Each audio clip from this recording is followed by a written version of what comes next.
اور کتاب میں اسماعیل کا بھی ذکر کرو، وہ وعدے کے سچے اور رسول تھے، نبی تھے، اور وہ اپنے گھر والوں کو نماز اور زکوٰۃ کا حکم کرتے تھے اور اپنے پروردگار کے ہاں پسندیدہ تھے۔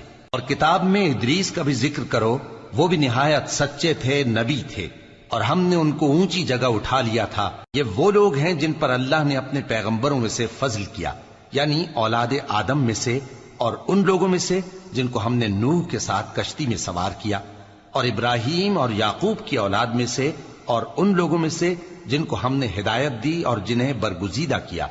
جب ان کے سامنے ہماری آیتیں پڑھی جاتی تھیں تو سجدے میں گر پڑتے اور روتے رہتے تھے۔ پھر ان کے بعد چند ناخلف ان کے جانشین ہوئے جنہوں نے نماز کو ضائع کر دیا اور خواہشات نفسانی کے پیچھے لگ گئے۔